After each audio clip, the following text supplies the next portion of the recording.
Okay. Good morning, everybody. I have been told that we're live now, so I just wanted to say hi and thank everybody for joining us today.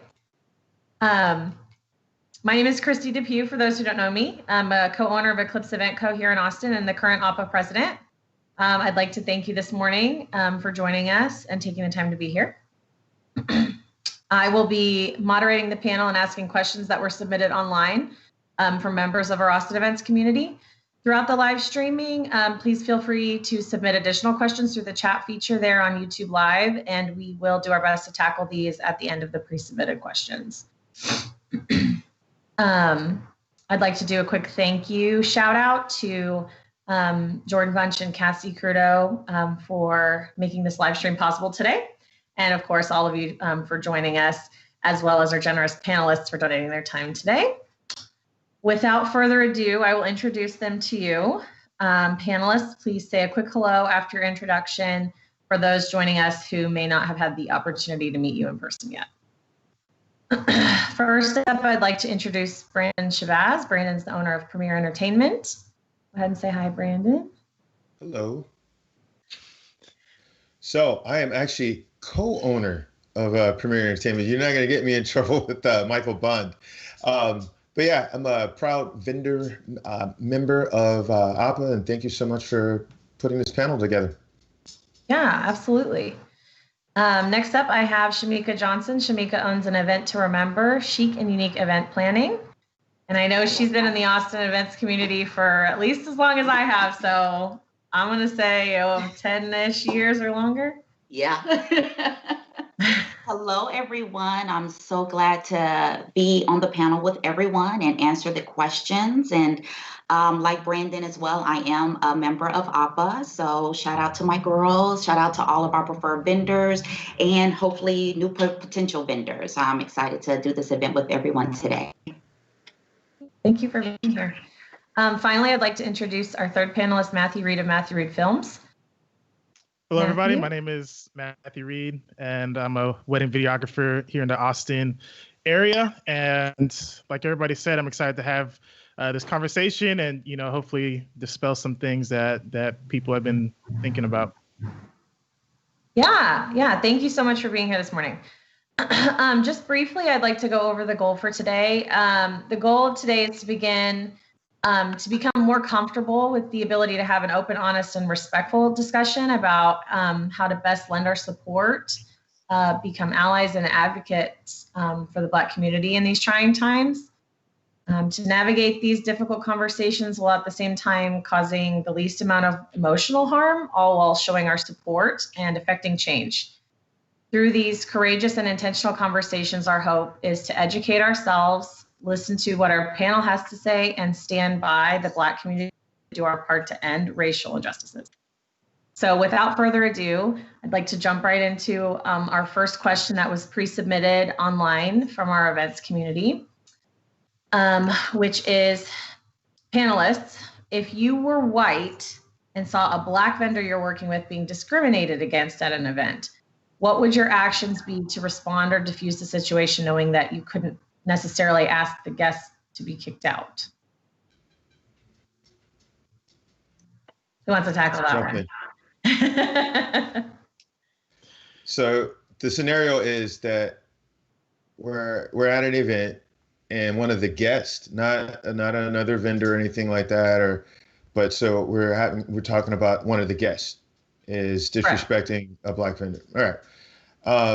I mean, for me, I'm pretty vocal person. I'm not shy. So I definitely, I would step in. I would step in and say something. The average person, a lot of people, I won't say the average person, but a lot of people are non-confrontational. So it's kind of hard to ask people to get outside of what they're used to normally doing.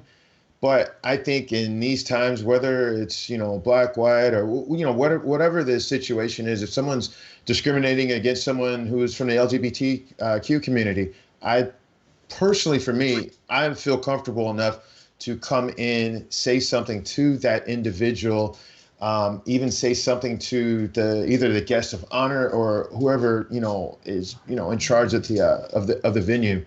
And I wouldn't do it in a confrontational manner. Just let them know that the behavior is not acceptable.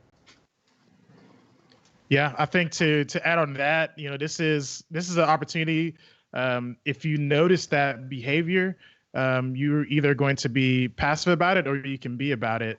And so by not saying anything to that guest or to anybody, in a way, you're kind of saying that their actions are okay. And so for us, with this conversation, other conversations that have been happening the last few months, few years, we're trying to create change that's just not in a wedding, but in weddings as a whole, and in the whole nation. And so I think something has to be said or else it's going to continue. Yeah, I agree. I think speaking up is definitely important, but I think maybe the planner in me, I would have the idea to actually check on the vendor management, vendor cares. It's such a big element in our industry and in our day-to-day duties as event planners, photographers, DJs, entertainment companies.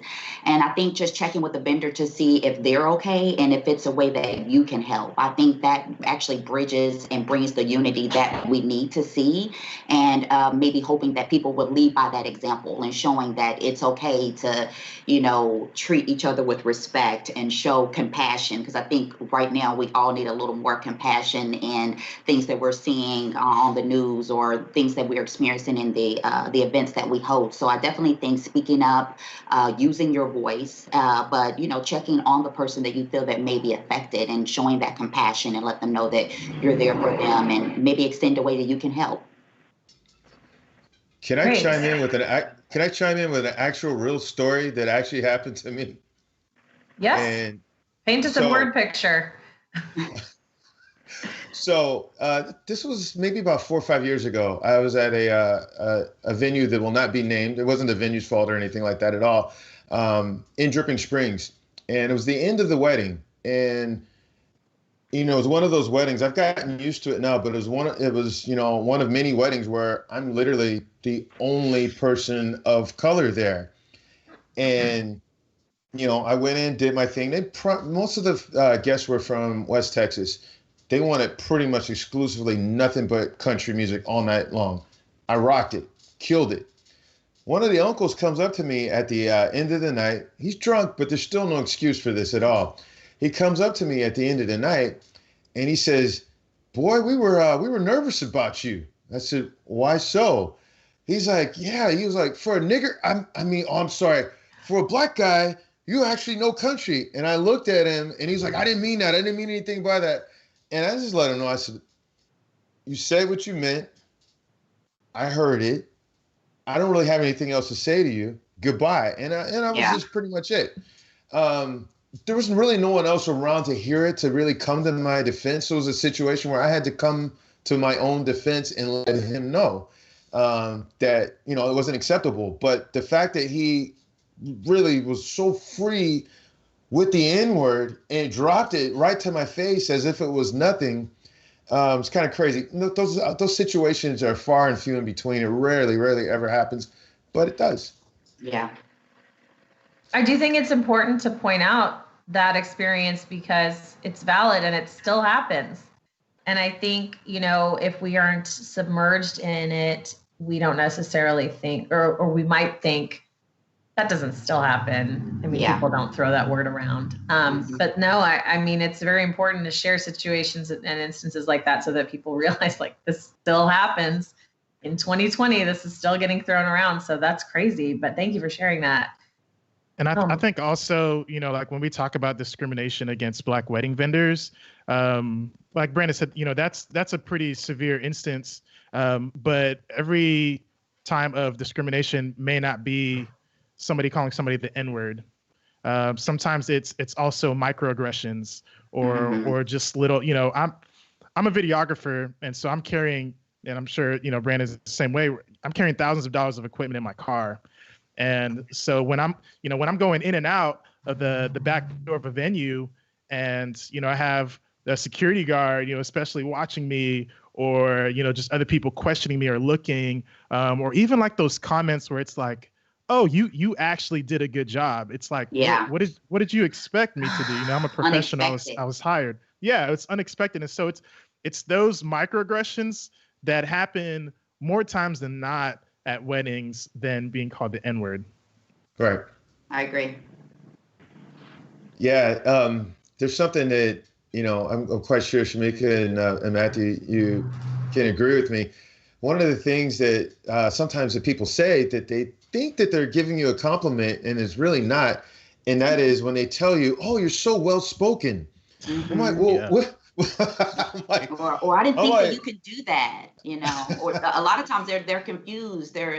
So who do you work for? I'm like, an event to remember. I'm Me. an event to remember.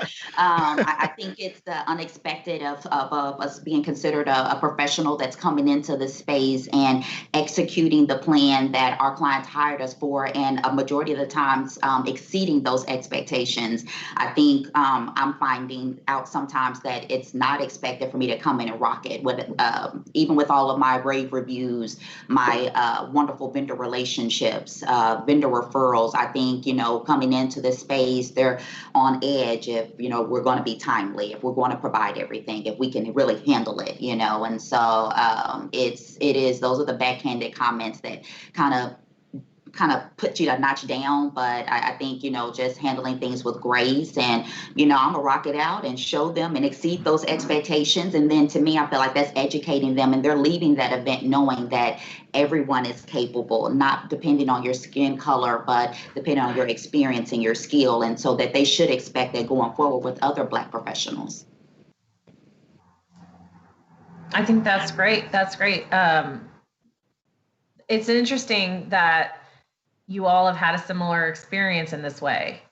That being said, it actually kind of segues us into the next pre-submitted question, which is, do you all find, and if you do, what is the major difference for you as a Black vendor working an event where the guests are primarily also Black, or like a mixed race type of event? Brandon, I know you sort of started to touch on it by saying you had a country West Texas primarily wedding, but do you find that there are massive differences between sort of a mixed race event versus where the guests are primarily Black as well?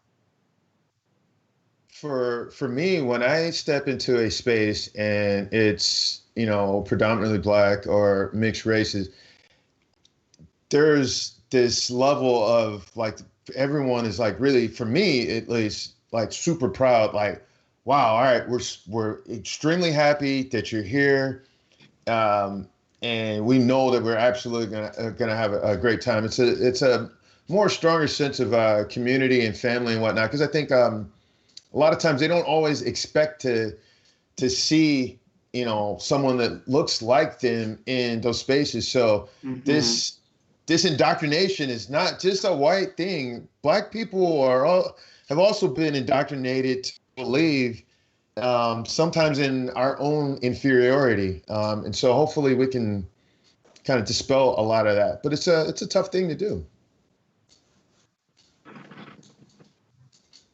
Yeah, I agree. I think both I'm aiming to exceed all expectations, but I will agree there is a level of being able to relate to one another if I'm coming to an event that could be an all Black wedding or mixed race wedding versus a predominantly all Black wedding. I feel a sense of that we can relate, but I will say I am on edge because I do want to fight those being stereotyped as, from even my own race as well. So sometimes I feel like it's a double-edged sword. I'm fighting hard to prove that, you can believe in me, that, yeah, we do look, that we as Black people can be timely, we can be professional, we can rock it. But then also fighting against coming into a space where people may not feel that they can relate until they have a conversation with me and like, my kid goes to that school, or, oh, you like that? Or, oh, I travel there. And then you see those walls slowly coming down. And then you're bridging that rapport and that relationship with your vendors or your clients and their guests. So I do feel a sense of both kind of, I don't want to say on edge, but I guess wanted to see how they're going to perceive me when I walk in this space. I think I'm on the other end, wondering if they're going to accept us, let us do our job, may not make things difficult, may not micromanage us because they're anticipating failure or unsatisfactory service. So, I definitely think there's a difference, but for both, I think until you give each other the time to get to know each other and where you're coming from as individuals, then again, those walls slowly come down. And I think a lot of those maybe negative expectations or, foul perceived things of our races, those continue to fall to the wayside. So I don't know. It's a toss for me. Yeah, I think when I do an all-black wedding or majority black wedding, I realize how uncomfortable I am in the other mixed race or all white types of weddings. And I don't know what it is. I mean, after a black wedding, usually, they tell you sit down, after my hours are up, I'm more than happy to stick around and hang out with, the bride and groom's parents, because it feels natural. It feels like home. Whereas other weddings, I just feel more tense. I just feel cautious. Why is that person questioning me, or just keeping an eye on my stuff? And I don't know what it is, but I don't realize it until I'm in different settings. Just how comfortable I feel in different environments than others. Yeah. Do you find this sort of touches on the next question, so I'm going to segue between the two, but do you find that, and maybe Shamika, maybe you can tackle this one first, since you're sort of, as the planner, you're sort of the first line of defense in a way. But do you feel like you have a lot of clients who specifically request other Black vendors? Oh, if yeah. they're themselves Black, looking for a vendor team? Most definitely. Yeah, I get that a lot.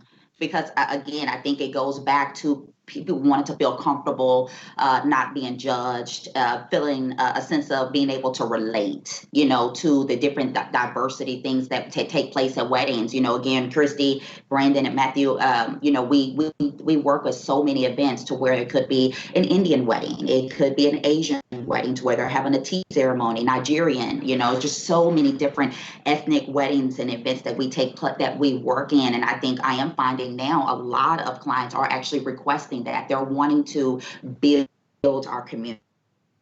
They're wanting to give Black vendors a chance to get out there and get that success. So I enjoy it. I think I try to do my best to find vendors equally to my clients that are going to provide the services that they're needing and that they're lining their budget. But I do see a rise of our clients asking specifically for Black vendors. And I think it's a great thing. I think it's something positive and definitely should be encouraged, that again, the Black community can grow, and that we see that we see Black business professionals in these spaces because we belong there, and everybody else works so hard to get there regardless of what race that we are. So we need to see that. I think the more that we see that diverse working environment, that hopefully that we all come comfortable, and we're promoting this behavior, promoting this work and business growth in the community. So I see that on the rise for sure.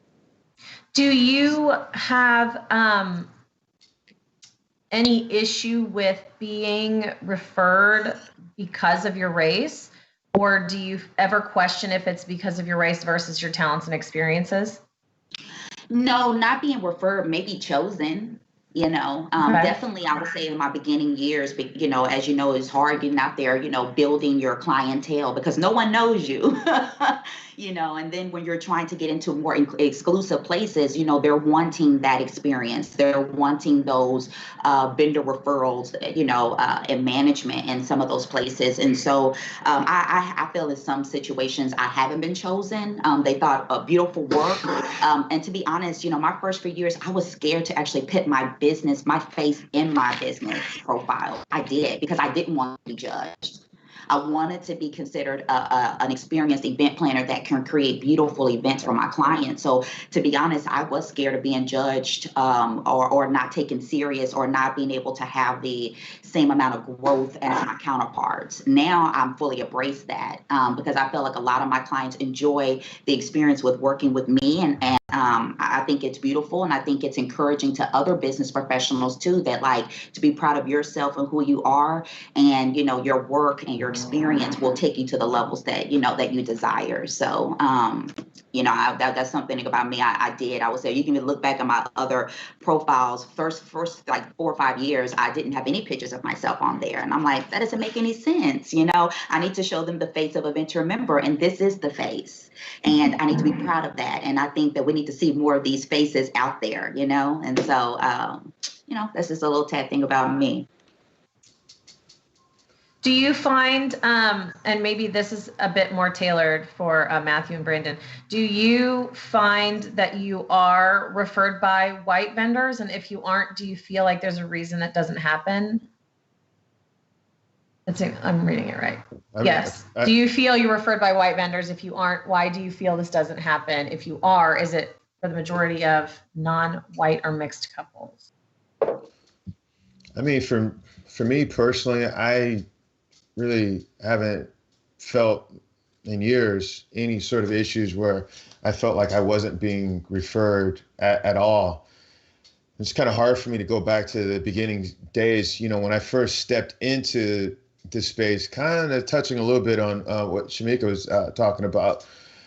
But I think, my business partner, who was white, Michael, I think he and I kind of strategically, whether it's, conscious or not, aligned because of our differences. And so, I always felt like I've had access to things because of, my relationship with him. And I also feel like he also benefits, from some things as well by, having, my face as a part of things as well. And we've really tried to grow our team to be as diverse and to look as much like the America that we see as possible.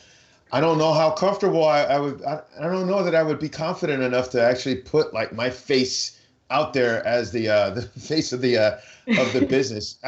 I guess now because people are starting to recognize who we are and who I am. I certainly don't. I don't have those sort of reservations anymore.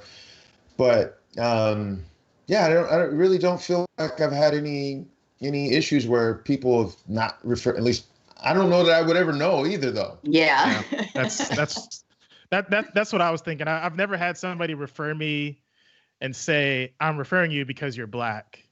Unless they're another Black vendor, then it's kind of understood for a Black event. But I have had conversations with people about like a Black preferred vendor list, and just kind of how I feel like that's not very inclusive at all. I feel like that's kind of going against what we're trying to do. I don't want to be on a Black list. I want to be on the list. Right. And being on that list comes out of a relationship that I formed with a planner or photographer, not just because I'm Black. Yeah. 100%. So what do you think the fine line is between, like, for the white people in our community or just, people in the community in general, how can we be more inclusive offering our referrals without making it offensive and have you possibly question if it's because you're Black versus if you're the right fit for the client? So for me, I'm going to flip the question on you, Christy, and Shamika as well. Why would you actually forget race? Why do you, on average, refer anyone to one of your clients? I personally go off of, if they're capable of, creating what my client is desiring. That's first. And, if I've had any previous experience working with them or not, that's definitely one I want to, if I've had a problematic experience or, I would never refer them to, service for my clients, and then also budget wise. So I definitely try to go off experience only. I mean, that's the only thing that makes sense to me. I realize I'm not officially a panelist, but my answer is almost verbatim exactly what Shamika said, because we have what I would consider a 3-point requirement, which is that they will deliver the expectation that the client has, that will fit their taste and aesthetic and is within their price range. So that I know they'll do the job, deliver the product that's necessary, that they're expecting, and in a certain price point that's reflective of their budget. So it's virtually the same answer. And almost never has it been specifically requested for a white or a black vendor, but I will say it has come up before. Yeah. Not often, but yes, it does. So it does come up. So the thing that I was trying to get out of it is the relationships. And I think that's really I don't recommend anyone who's not awesome. So. And so that's a good, sorry, Brandon. No, go ahead. Later. I think that's a good point you made, Christy. Whenever we talk about how can I refer somebody because they're good, not just because they're black, I think a reason why you feel like people may feel like that's a question is because you just don't know enough for any black vendors. And so I think there's an opportunity there to try to get to know some. I think, in my time being here in Austin, I've had, not to blame it on planners, but I've had 2 planners, maybe 2 or 3, that have reached out to me and say, hey, let's meet up over coffee or over Zoom or something, and let's get to know each other to see if, we can work something out together. Or I've put on events myself and I've reached out to people so that I can form a relationship with them. Mm-hmm. Yeah. And so I think that's the place there. I think the question isn't how can I refer black vendors without, tokenizing or just feeling like, oh, I'm just referring you because we're black. I want to refer people that I know, that I've worked with and that are good. Well, it's going to take somebody to reach out to somebody to get to know them, to see if they are awesome and what their values are, and if that aligns with somebody that I can put on my preferred vendor list. Do you think in that instance that you would, maybe this is a question maybe more for Shamika, do you think in that instance you would have potentially a client who's looking for X, Y, and Z, and let's say some of your black vendors fit this and some of your white vendors fit this description? Do you think that at that point, if the couple is also black, you would throw in one of the other, do you think it would give the vendor an edge or like a perk of saying, oh, well, but it also just so happens that they're black, and it would no, because be I a don't perk in any way? I personally wouldn't take that route because I wouldn't want to be referred that way. I work with black clients as well. And at the end of the day, they're hiring me to give them the best event that I can possibly can. And so in that, again, we're going to go back to who I think that I've worked with in the past, or someone that I have just been admiring and would like to do it, have them be a part of an event. So I wouldn't take that route because I wouldn't want to be described in that way, or thought about in that fashion. I want someone to think, oh man, someone that's really fun, creative, has an awesome staff. Hello, not just to say she's a black planner, no. So just even if I have, now again, if we're going back to that line, if I'm having a client that's requesting a black vendor, then of course, but off top, if they're like, oh, Shamika, who's the best florist? Then I'm going to go back and, look back into my, records and, then establish a list of vendors that I think that my clients will have a success with their event planning process. Brandon. Yeah, I mean, for me, I would love to see more people, from our community actually participating in more networking events. Now, the question is, when they come to these networking events, how are they received? I know for me early on, before, I started to, kind of make a name for myself, and, both my business partner and I would come into these networking settings, and just being perfectly honest with you, people 99% of the time, they're going to go and greet first my white business partner and almost assume that I work for him and not with him. That has happened a lot. Now, I don't even know that I would necessarily, if I didn't have him kind of as a gateway, if when I went to these networking events, if people would necessarily even feel comfortable talking to me. Now, I don't know if that's because I have a mean scowl on my face half the time, or what. But for years, when I would come to, whether it was a Chamber of Commerce meeting or whatever sort of networking scenario, I would walk into those, kind of like how Matthew was with, coming into weddings, where I'm like, I don't know if anyone's gonna like or accept me, and you kind of sit there with your drink, your cocktail, whatever, and you're trying to loosen up. And sometimes you try and make the rounds and you don't always feel super welcome. So then you just stop coming, which is actually the absolute wrong thing to do, because then you're really never going to have that access or exposure to folks at all. So yeah, I don't know. It's kind of tough because my situation is so different, because Michael and I walk into spaces together, and I almost feel, maybe it's in my own head, but I almost feel like people are automatically disarmed because he's with me. And, if I walk into these spaces solo, it's a different experience. I know, because I've been in these situations solo, and I've kind of, having a real hard time trying to kind of penetrate and talk to people. So in that instance, then let's use your networking opportunity example. As a white vendor supporting you, what would you like to see done in these instances? Let's say that, you, Brandon, come solo to a networking event, and I know you, but let's pretend that I didn't. Would you feel it would be supportive for me to come up and introduce myself to you, or do you think it would be pandering?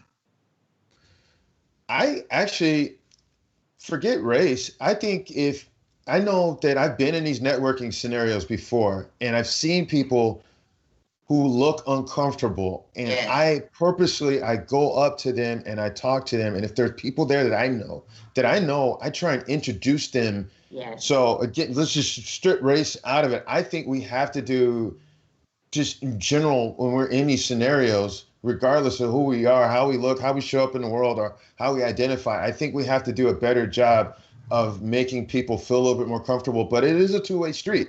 The people on the other side have to first come, and then two, come and not be willing to be open.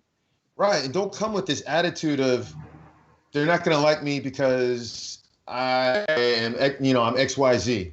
So I think we have to kind of get a little bit of that as well. So it goes twofold. It's not, I don't want to push this all on, on the white community or anything like that at all, because, as a member of the Black community, there's things that we need to do as well to put ourselves in the situations. Matthew, I used to show up at weddings nervous, tentative, almost thinking like, oh God, these people are not going to like me. I'm getting weird looks, and I'm not feeling really comfortable at all.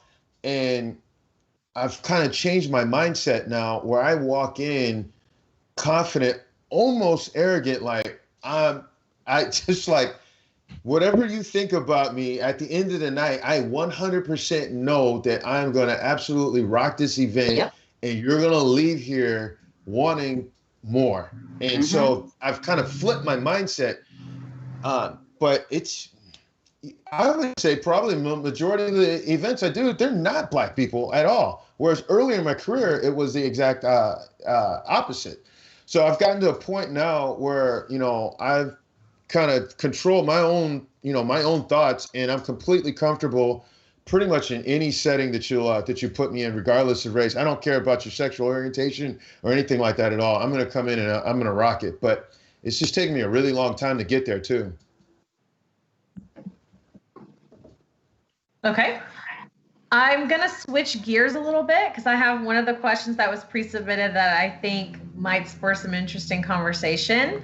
And that question is, dun, dun, dun, dun. That question is your pricing ever based on your race, in your opinion? Absolutely not. Never even considered that. Yeah. I thought it was a very interesting question because it's not a question that would ever personally come up in my mind. But if the question's out there, it exists, and I feel like if you have any input, it would be interesting to hear. I'm going to be the contrarian. We love you for that. I want to say what I'm thinking. All right. You can say it. We're all friends. I'm going to be perfectly honest with you, and I'm going to stereotype, but I have found typically that I have a much harder time convincing non-white clients about my pricing. Every day. It completely throws them off. So every day. Yes. It's not just black, non-white. just non-white specifically. Yes. I'm gonna say black. Yes. I love my people, but I'm gonna say black. I will definitely say that when I send a quote out, it's the first thing, is attempts to knock my price down. And it baffles me because I feel like they contacted me due to the lovely pictures and videos that they've seen of my work. So I'm like, well, do you believe in paying, someone of their worth? But I will say I lose a lot of potential clients of people of my race once that price is thrown out there. Then it's an issue, I find that with white clients or clients that are non-black, I don't see that as often as from my own community, sadly. That's interesting. Matthew, do you ever encounter that? That is interesting. I feel like people see me. I don't know. It's just because I'm a videographer and it's a little bit different because there aren't many black wedding videographers. I mean, I can count on one hand the amount of black wedding videographers that I know. And so I think if you are non-white and you want video and you meet with me, you get to know me, you like me, and you're like, yes, you're the one I want. We're going to make it work. We can do a different type of payment plan, whatever it is. And so I feel like I haven't had that as much, but that's just me, maybe in just the way that I put myself out there, my personality, and that's what I try to sell people on. And so I haven't discounted. I haven't been asked. I don't know. Maybe I'm just in a weird price range. You're just awesome. That's what it is. Now, I'll be perfectly honest with you. There have been situations where I have met a black couple, just completely fallen in love with them. Just like, I really want to be a part of their event.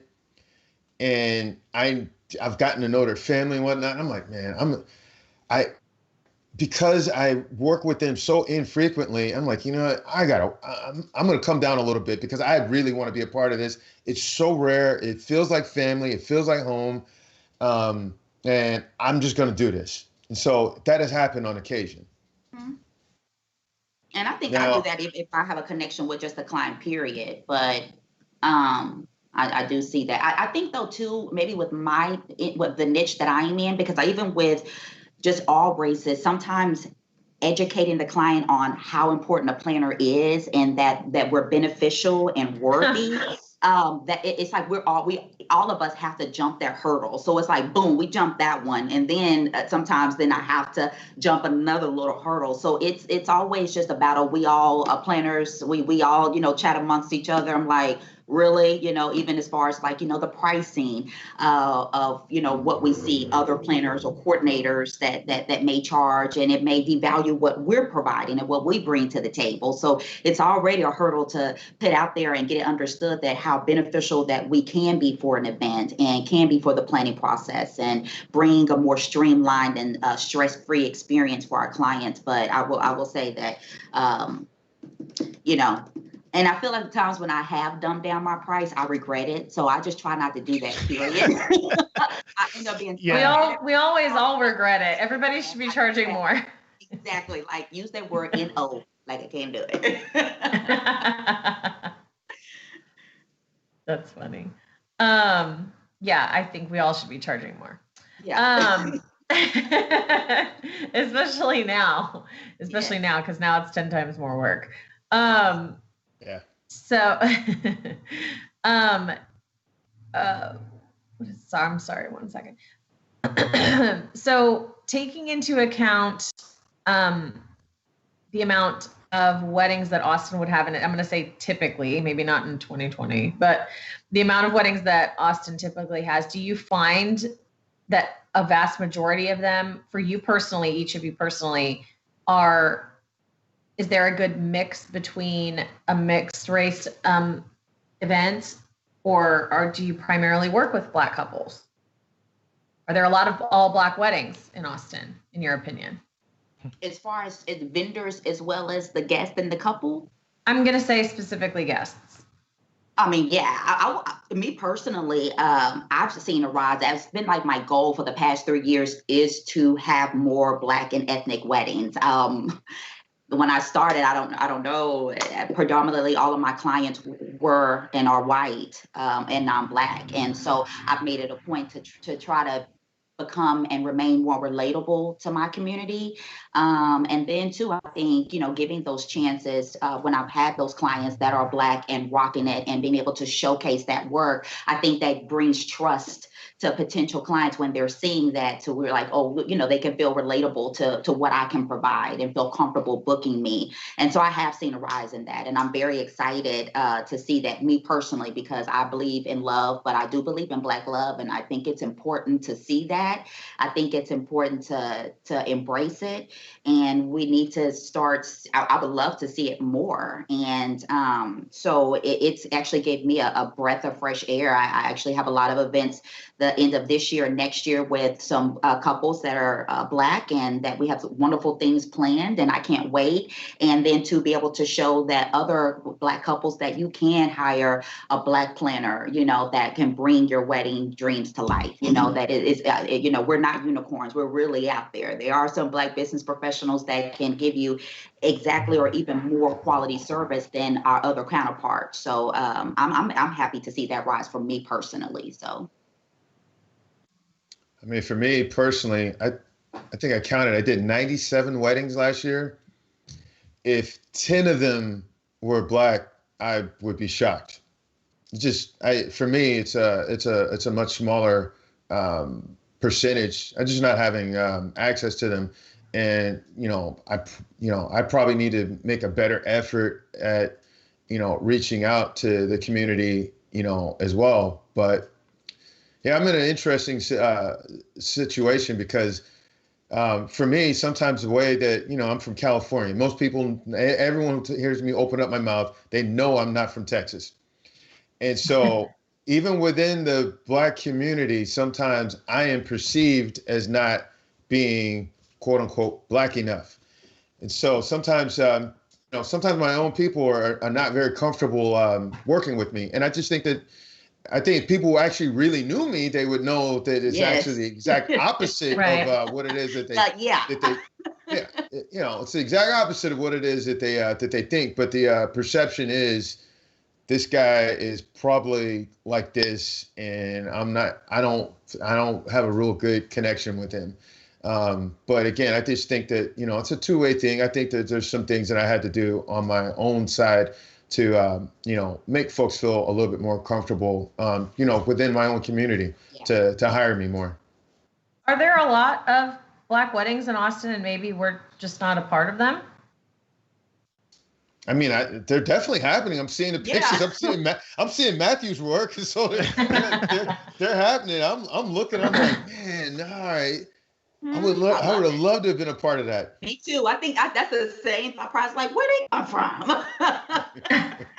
Yeah, I think honestly, when you look at just the amount of Black people that live here in Austin, I mean, I think we're at what, 7% now, in Austin, and then a lot of them, in the geographical areas that they're living in, they're being moved outside of Austin, and so, I think when you just on a level of comparison, there's just not a lot of Black people that are here, much less getting married. And then you look at the married crowd, they're usually just coming out of college, so they're college students, UT students, and so most of the Black weddings in Texas are either in Dallas or Houston because they're a lot more diverse. And Austin is also a destination wedding location. And so our, Black couples coming specifically to Austin to get married in the Hill Country, I don't know. I think kind of a question is, what is the environment that Black people like to get married in? When you go to a venue, there's not a lot of Black weddings happening at Barnes, Yeah. And so, when you look at the places that you frequent as a vendor, and you're doing a lot of barn weddings, or dare I say it, plantation weddings, there's no wonder why you're not seeing. Oh, you didn't go there, Matthew. I went there. I'm just saying. That's why we're here. Just throw it out there. It's fine. It's the truth. And so, you frequent these types of weddings, and you wonder, why am I not seeing Black couples or Black weddings? It's because we don't want to be seen in those locations. That's not what we're about. What is a location, in your opinion, that they would like to be seen in? Just objectively. From what I've been asked from my brides, more modern things that have a more open and clean line concepts, not too outdoorsy. But pretty much I would say more on the modern end of it, more open, clean line spaces. I feel that are more relatable to that clientele. But Matthew, I agree, because if you go to, dang it, now my Instagram feels like a bunch of barn weddings. That's why. That's it. That's it. Interesting. But honestly, you attract what you show. Exactly. But then to that point, last year I was like, I'm tired of this, and I made more conscious effort. And then the Black weddings that I did have, I definitely tried to showcase them more, and then showcase them in groups of settings that can produce that type of clientele for me again. And I think that's what I've been trying to do this past year, is not just to have a more broad plan on, making my work more visible, that where I'm capturing, all types of clientele versus just that one. But that is so true. Like, gosh darn it, that is so true. So that's interesting, because it kind of touches on the next question. And Brandon, don't let me interrupt you. So go ahead and say what you're going to say. But I do want to segue into the next question, because it does relate. All right. Yeah, I was just going to throw out one quick thing. Is I have found that the majority of the Black weddings that I do, they're typically at hotels. They're the one demographic that still loves to have their events at hotels, whereas others have almost zero interest, unless it's, some place like the W or the Driscoll or something like that. That's so true. Yeah. Listen, I love a hotel wedding. Hello, I know I do. That's exactly right. But just so, I'm sorry, I lost my headphone. Just so we can circle back, what you were mentioning briefly about attracting what you put out there. One of the questions that was pre-submitted says, how can we improve the visibility? The Austin industry in particular is criticized quite often for having a lack of diversity represented in the weddings we feature. Whether that be Instagram or Brides of Austin or Facebook pages or whatever have you. How do we best honor our clients of color without unintentionally exhibiting tokenism? I'm going to say something real crazy. Let's hear it. When the whole George Floyd kind of Black Lives Matter movement happened, all of a sudden 2020. I started seeing from everybody, all these Black couples. I'm like, where's all this been? All of a sudden, everyone's Instagram feed and Facebook and all that is being filled with all this diversity that I had never seen before. So, the pendulum, to me, in my opinion, swung way too far over to the Black side, where it, in my opinion, has become kind of like pandering. Like, it's like, all right, guys, we get it. We appreciate it. We love Yeah. you. But let's kind of get this back over to the center, and let's just show a little bit more a little bit more of everything, not just put so much emphasis on showing Black or mixed race couples. Yeah, I agree. I think it definitely stood out to me seeing that. I definitely did a whole blog post about it. Because it was enjoyable, but then wondering again, I didn't know any of these vendors had even captured or set up any of these weddings. Had I probably would have joined them and wanted to collaborate with them in any future events. I think, again, I don't know why, how, and it's so hard, but I mean, hey, let's say you have a wedding, you get the pro photos. If that wedding has a trend that's happening, or you feel like a look that it's really cutting edge, then I think that's the reason why you should post it, not because it's a Black bride or a Black groom. So treat it as a base of, hey, these certain bouquets are happening right now. That wedding that you last did, that Black bride had it. Post it because that was the awesome bouquet that's out right now, or the color palette that's one that's trending at the moment. I think to try to take a base again, take the color out of it, and more lives concentrate on the content and how that can be relatable to the community, and then how it can be relatable to potential clients. So in that instance, how could they be better represented in promotional material? I think if it's not specific to a certain movement, or your behind the scenes vendors aren't saying, oh gosh, all of this is happening, I don't want to be labeled a certain way. Look, we do Black weddings too. Boom. And just like put it out there. How do we feel, or how do you feel we can represent the fact that we're inclusive and we want to do these weddings without it looking like, oh, we do them too, here they are, pushing them out in that regard. I think sometimes maybe thinking too much can kind of can cancel that out. I mean, don't think about it too much. If you have an awesome wedding, and just post it, regardless if they're Mexican, Black, Indian, whatever. I think that's the point that we're trying to get across. Take the race out of it. If you got a great picture of a bride or a groom, doesn't matter. Post it. That's the thing. And I think the more you do that yourself, you'll feel more comfortable and not question it so much, because it's not a taboo thing. We're normal. We bleed just like you guys, same color. So in that instance, it's keep that same thought. I don't know. I don't know. What are your thoughts, Matthew? What are your thoughts, Brandon? I think Right. I'm thinking out loud now, and I think I take a different approach. I think it is important to show Black weddings. I think it's important to be intentional about showing these on your feed, on Instagram or whatever, because we need to remember that it's not just about us and our portfolio, but it's about the couples that are looking for vendors, and they're trying to see themselves in our work. I'm sure I can speak for a lot of Black vendors when I say that's the reason why I'm a wedding videographer in the first place. Because when I was planning, or my wife and I were planning our wedding years ago, we couldn't find,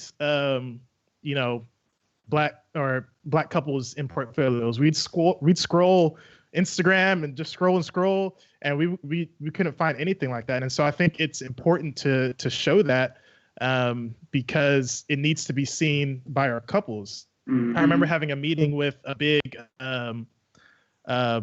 wedding magazine, because I was thinking about being in it, and I tell her, I was like, the reason why I'm in here is I do photography and videography is because there's a lack of diversity. And she was like, surely not. And she was flipping through her magazine and find any Black couple. There's one interracial couple, but no all Black couple.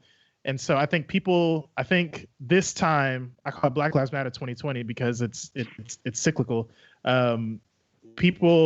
Something's different about this one because people are actually trying to do something. If you're in that moment when you're like, oh shoot, I need to hurry up and upload a Black wedding so that people see that I do it, then you need to ask yourself why you felt that way.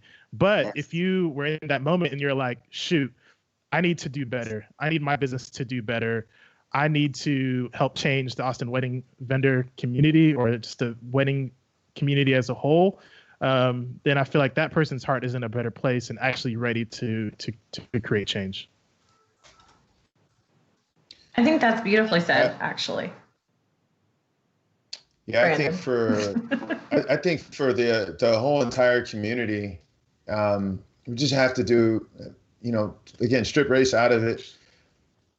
All couples are not, size 2 and blonde. So like if you go to our website, the splash video, it's a same-sex couple. It's a bride who I think is absolutely gorgeous, but she's what you would call plus size. And, we try and show as much diversity, not just in skin tone, but in terms of sexual orientation and size and all that. And I just think that we have to do a better job being inclusive for everyone. For all. Do you think there's any barriers to overcome in terms of booking those types of weddings? Like, let's say, if you are prone to doing the Hill Country Barn wedding, how can we reach out to get to know, ultimately book couples to diversify our portfolio? Do you see what I'm saying? It's kind of like a catch-22 in a way. How can we put ourselves out there when we haven't had it already?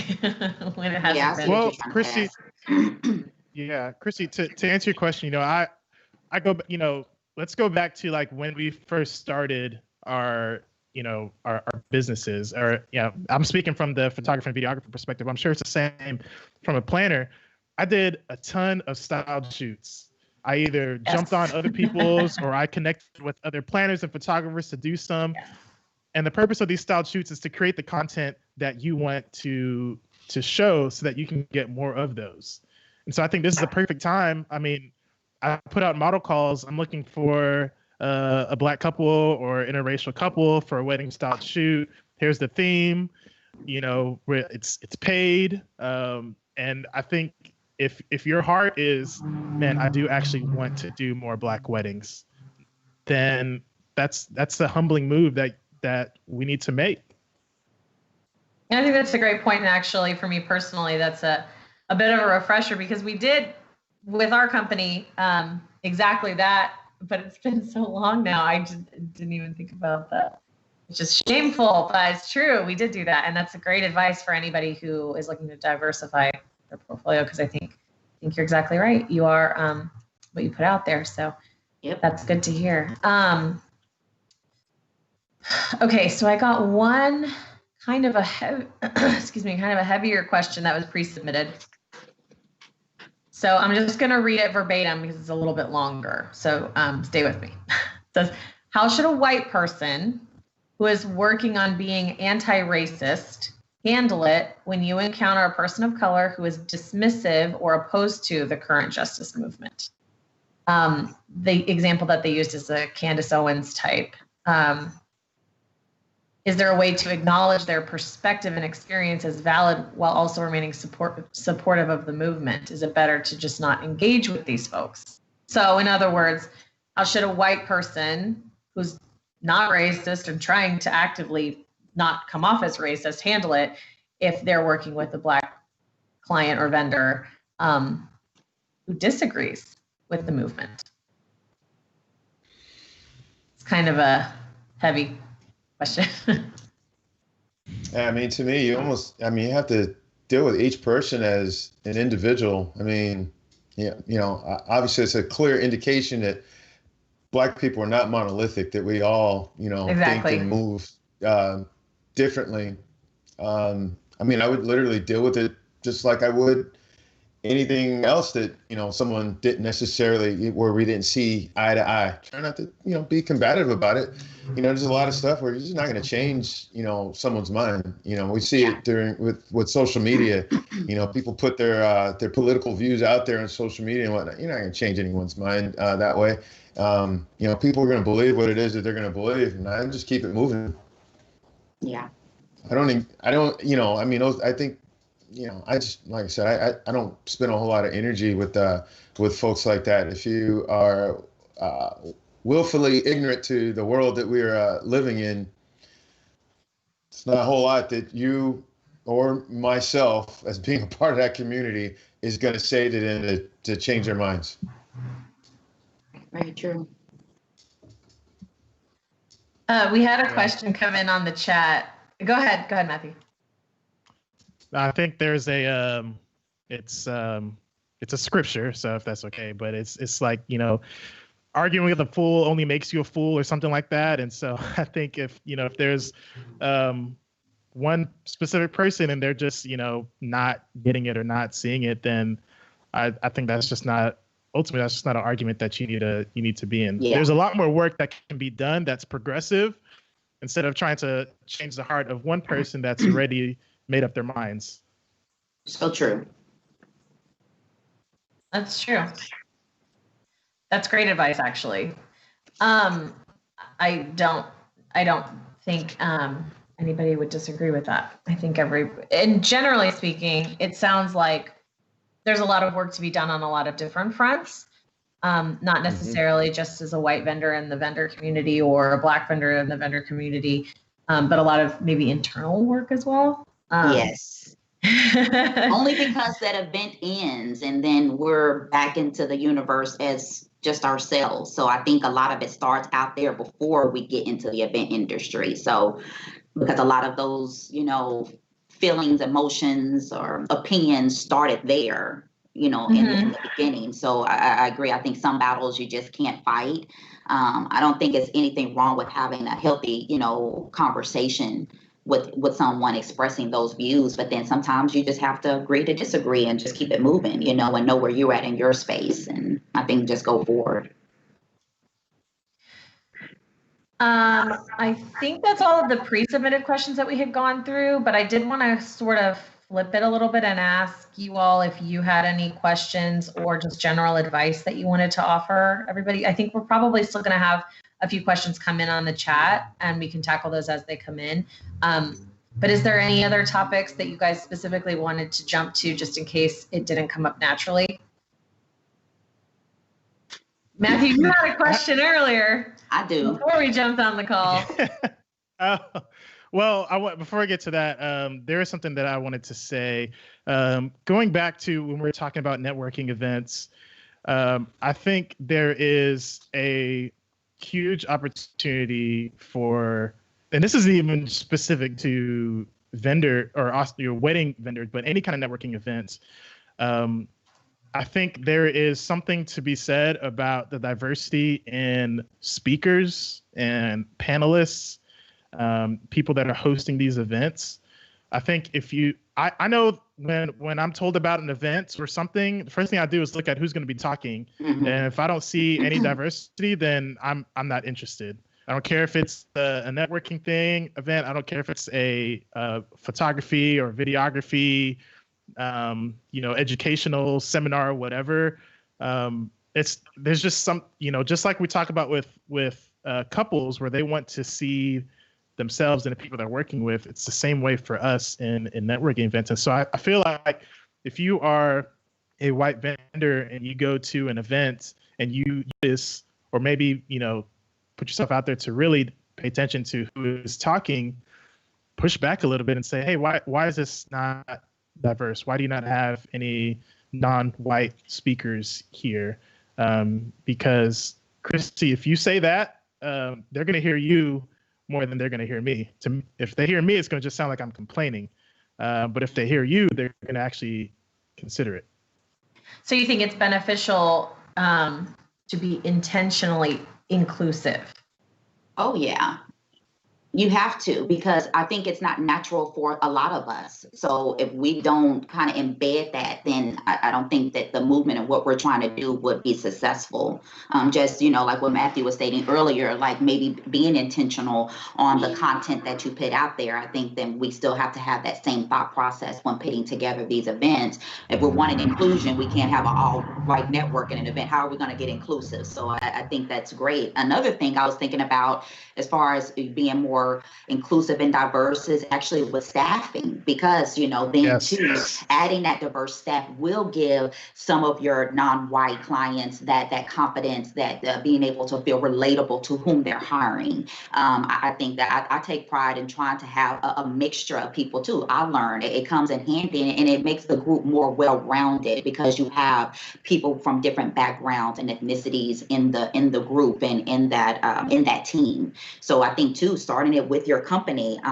bringing in more experience, admin assistants, web developers, event day of assistants, and then you're seeing that and you're showcasing that in a whole. That is what your company is about: diversity, being inclusive in the workspace and with your clientele. So I think that's a way that, professionals can add that into their mix as well. And I'm going to add on to that, Shamika. I think, and you guys can challenge this or add on to this. I think ultimately our goal is to only diversify our portfolios. That's not the end goal. The end goal is we want the whole wedding community, couples and vendors to be more diverse. Mm-hmm. I know a lot of Black wedding planners and young Black photographers that are struggling because they saw a need and they're trying to grow, but they're not getting any help. I would love to see some of us who are a little bit more established, whether you're a planner, whether you're a DJ, whether you're a photographer, whatever, grab some of these young Black wedding vendors and say, hey, I want to help you. And this isn't a handout. This is, I want to see our wedding vendor community grow. I want to see our wedding vendor community grow and become diverse. And so I want to help you in that way. And I think that's perfect. I think that's something that mentorship has been huge for me. Me too. Even now, I have mentors in different areas, and I wouldn't be where I am if it wasn't for that. And I think there are a lot of people that are needing that. And it's going to take us to reach out and, hey, I know you're just starting. Let me help you out. You don't necessarily need to hire somebody, but if we're really community over competition, then we need to be willing to help out those people, even if they are in our own niche, because we want to see that grow. Do you have any advice about how we can do an initial reach, given that now our networking opportunities are limited? Yeah, I mean the same thing. I mean, I think Zoom is crashing now because every single kid in the world is starting school. But we need to use what we have. If we really want to make it happen, then we're going to make it work. I mean, I would not be opposed to a more seasoned videographer reaching out to me, just offering tips, advice, whether it's on my work or whether it's on my approach. I mean, I'm open. I'm sure a lot of people are, because like I said, it's not just about us. It's not just about the white wedding vendors and what you can do to diversify your portfolio, but it's to help Black business grow. And I think you reach out to people, DM them on Instagram, say, hey, love your work, would love to connect. It's networking. Love to connect, to see where you are, and maybe set up something monthly. I mean, it's the same thing you do with people that you feel like are closer to you, where you stay in business. Kind of a motto that I like to have is, as you're growing in business, you have one hand in front with somebody that's bringing you up, and you have one hand in behind, bringing somebody else up with you as you're going. I like that. It's an interesting visual. I like it too. Mm-hmm.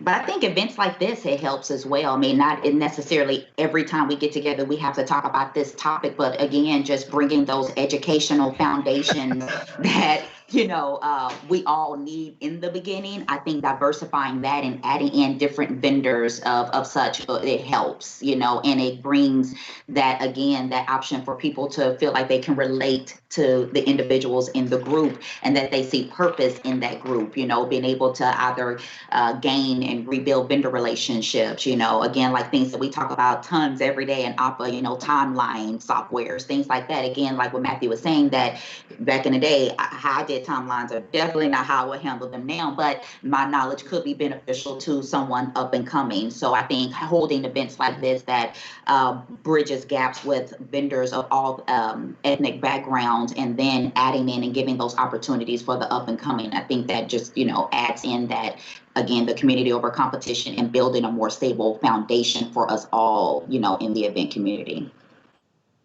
Mm-hmm. I think that's excellent advice. And I think especially with the year that everybody's had, we could all use a little more support in any capacity, really.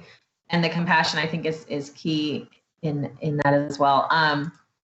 I do want to poke Brandon briefly because he likes to stir the pot. So I want to hear if you have any questions for anybody else on the call.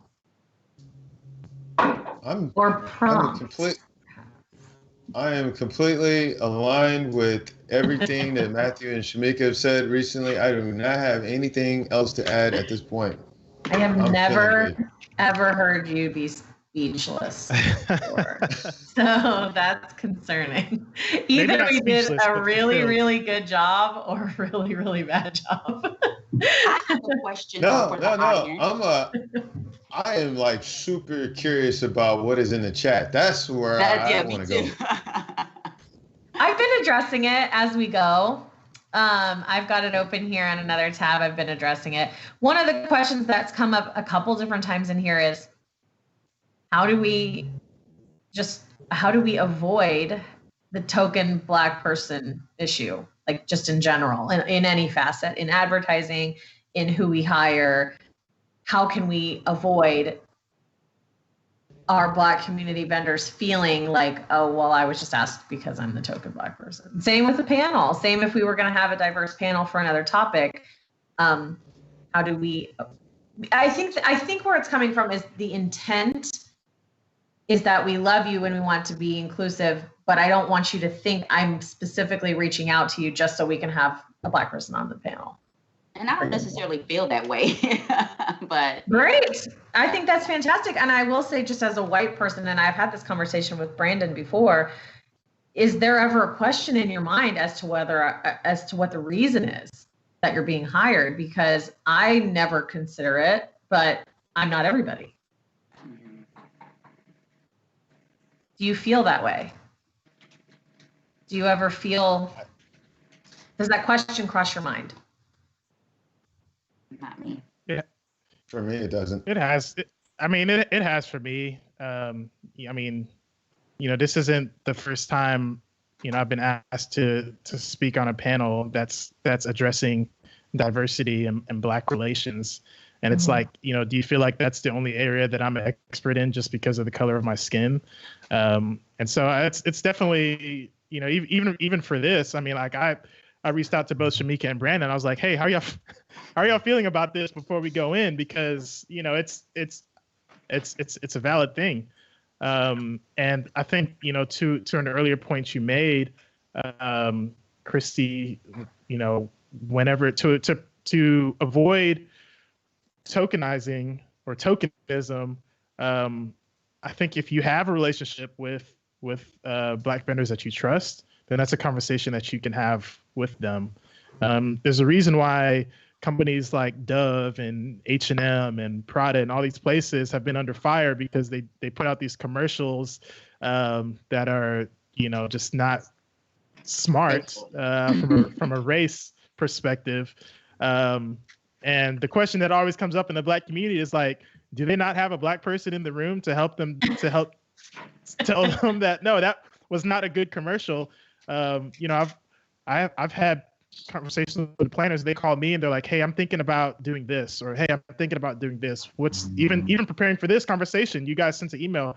How's the verbiage in this? And and that's okay, because we see your hearts, because we formed a relationship with you guys, so we know what you're trying to do. That's an area that I can help provide in to help you prevent that tokenism, because it's not what you're doing. Now, if you are doing it, then you're going to get called out. We are. I think for me, not. ultimately, I think ultimately so much of this really comes down to, establishing natural, organic relationships, and trying to go out for me, like Christy, when I met you and Lauren, I mean, like, we were intentional about, we had no idea you're going to become the rock stars that you are, but we were intentional about having a relationship with you. And I'm pandering to her. But see, I like it. So we're just intentional, about things. And so I just think we have to be more intentional about these relationships, as well. Like Matthew talking about, doing the comments, DMing folks and whatnot. I think all that stuff starts to go a long way. I think a lot of this, will start to become more natural if people just really, try and get out of their bubbles, their boxes, and just reach out and deal with, even be for a me, human. Yeah. I mean, like Matthew, mentioned talking about mentorship with, especially with younger people. I love doing that, and I, admittedly still need to do a better job with that as well. So I have to not just talk to people who look like me or who are my age range, or even just specifically in the DJ space. Just about, just trying to reach out and just, having diversity of thought as well. I have a question on one of the comments that you made, Matthew. You said there's a conversation behind the scenes that they're saying when they're making these Dove commercials or H&M, and the Black community is asking, did nobody ask the Black person in the room? What other questions are buzzing around that we may not be aware of? Is this appropriate? Because I feel like a lot of those commercials, they're a little tasteless and they're not deemed as appropriate. I don't know. I think some things that may be considered the culture as humor when it's not. And I think sometimes and how it's conveyed, it can be offensive. That's just some personal aspect, I think. Do you think there's questions floating around like that in the events industry? Oh, yeah, just probably not out loud. Because I actually have a question.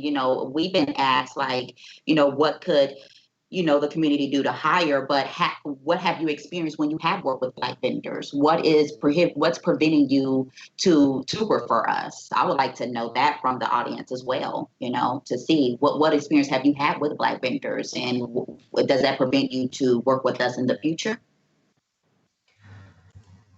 It depends on the vendor, to be honest. Just answering for myself personally, I've had phenomenal experience with Black vendors, and I've had really terrible experience with Black vendors. But I will say the defining line for me in my experience has primarily been a level of professionalism, as in regards to, is this a professional person who has a company, or is it a friend? That seems to be a massive dividing line regardless of race. But in this particular instance, that for me is the major dividing line. Is this person somebody I know that I'm friends with, or is this somebody who owns a company and is trying to better themselves? There is no competition in that at all. Let me just double check and see if I've got anyone else answering. Oh, nobody else wants to answer. Just me. There's a little thing that a stereotype that we have to kind of get rid of, and this is among ourselves. And that is this little thing called CP time, colored people time, and there is unfortunately. Shamika mentioned being punctual. She said she can be punctual, so it must exist because it came up. It does, and it's not. Yes, and so Black vendors have to also be real with themselves as well and make sure that all those sort of stereotypes of not showing up on time or showing up with an attitude. And again, that's not the overwhelming majority, but that's the thought that is out there. And I think sometimes, I'm going to be perfectly honest with you, I have had a Black couple before who was very affluent, who told me, because talking to me over the phone, you have no idea what my nationality is. When they met me, they straight up told me, if I would have known you were Black, I would not have hired you. What does that mean? What's this supposed to mean? In his mind, in their mind, they felt like we want professionals here, and they viewed because we're not being that people as not being professional. And that is an unfortunate stereotype that far too many of us believe as well. So if we believe that about ourselves, then what do we think that other people are going to believe about us? So we have to get rid of that. And the only way to really get rid of that is just, one person at a time, one vendor at a time, one event at a time, dispel those myths. But, for, Matthew and Shanique and ourselves, we have to, as a part of that mentorship, those are the things that we actually need to make sure that we're getting out there as well. Because sometimes people complain about not getting opportunities, but they're not being honest with themselves either. Well, what are you bringing to the what are you bringing to the table? Are you bringing attitude? Are you bringing a lack of punctuality? Because if you are, then those doors are going to be shut for you as well. Right. Yeah. All right. Yeah. So because ultimately, we're not just being viewed as wedding vendors, we're being viewed as Black wedding vendors, and not just as a wedding vendor. But if I do something or say something, man, all Black vendors, they're just loud, and then they're all late. Like, it's like if I am the representative of all Black wedding vendors, and it's not necessarily the case. But to Brandon's point, that does show, it's kind of like working twice as hard just to get just as far, and that's kind of how the work up to now has been. I have to go above and beyond just to be at a same level as other people. And it's a work ethic. It's a reality. But I know that I do have to watch my P's and Q's. And I think maybe going back to one of your first questions about, experiences at Black weddings versus non-Black weddings, is that pressure has kind of gone away, where, you don't have to change your voice when you're talking to a certain group, or have to have my hair a certain way because of the environment that I'm in. Yes. Because those things are realities. Yeah, I get that. I have, honestly, again, just being comfortable in my skin. Barry always chose didn't feel comfortable in wearing protective styles and braids. And I'm like, no, I rock that, and then my beautiful name, Shamika, so sometimes I do feel like I have a lot of initial hurdles to jump over because the preconceived notion, Shamika, if I come in with braids, I'm this and that, and that's so not true. But I love you so much. I swear though, but I was super conscious of I can't wear my hair like this, or they're not going to take me serious. They're not going to think I'm professional. I'm like, gosh, but I love wearing ethnic hairstyles. That's who I am, and I embrace that. I wear my hair flat ironed. I wear it natural. I wear braids, and I think I should be taken seriously regardless of what hairstyle I choose to wear. But sadly, it could literally, when you're walking up to that consultation, again, like I said, years I didn't put my picture out there. My name already told enough.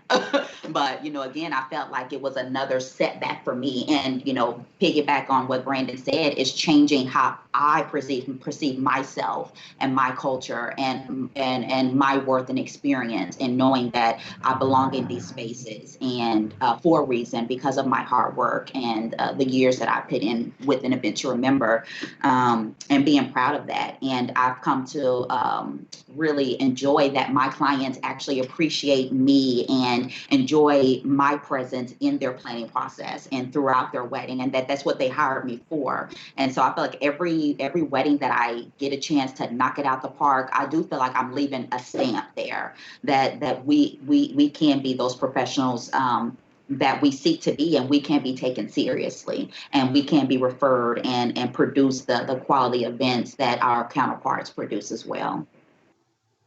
Do you feel?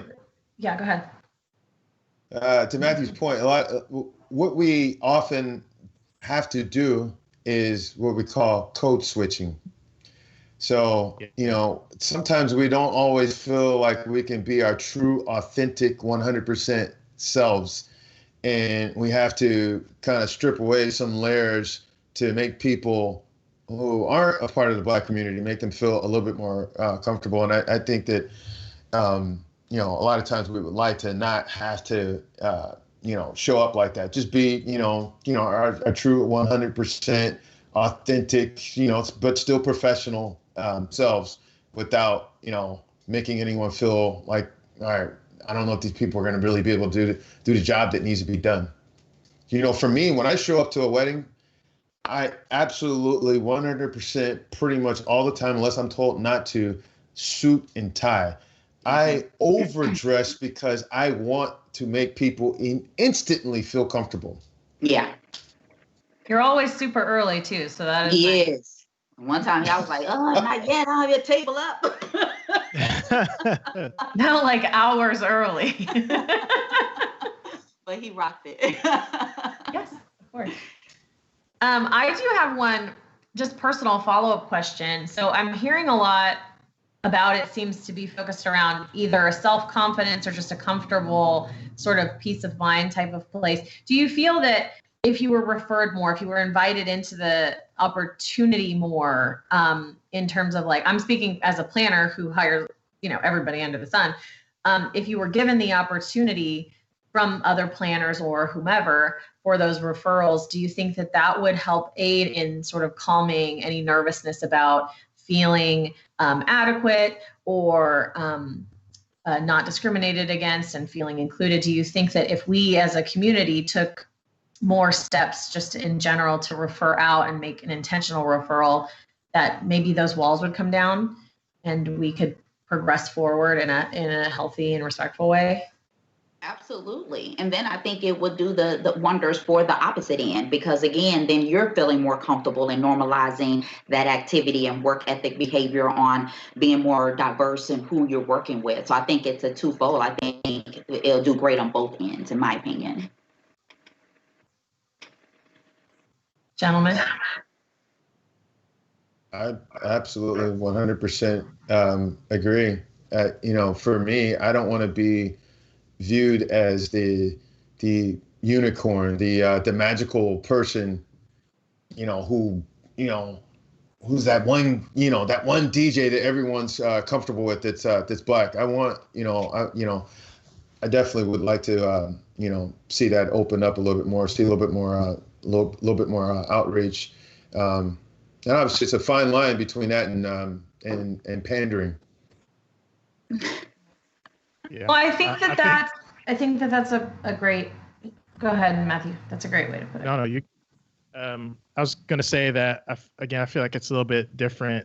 I guess doing videography, because one thing is the referral, and then another thing is the day of, and then another thing is just the time of delivery. Like there's just like a 3-step and just what I do. Whereas for Shamika or Brandon, the wedding for them stops at midnight or whatever, but for me it's months till after, and so I think, if everybody's open, if everybody's communicative, if we all put out our expectations and we get to know each other. Like I enjoy working with my friends, and You know, I have a lot of vendor friends, and I love those kind of weddings. And Yeah. whenever you have those kind of relationships, then I am at ease. Like I'm not so much concerned about you know, the guests or the people there, because you know, the photographer is one of my best friends, you know, or the planner, like she has my back, because you know, we've had conversations before. You know, we follow each other on Instagram, we interact with each other. I know her children, she knows my wife, and so that would, you know, help bring down those walls. I think that's a really great place to summarize everything. We are at the end of our time limit, but I do think that that's a huge takeaway: is everybody be kind and refer and meet new people and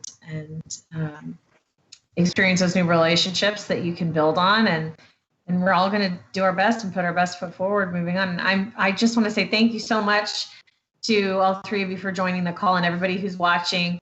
I think it's really important to have these conversations, and I want to just thank you so much for taking the time this morning and helping us do our best. So Pleasure.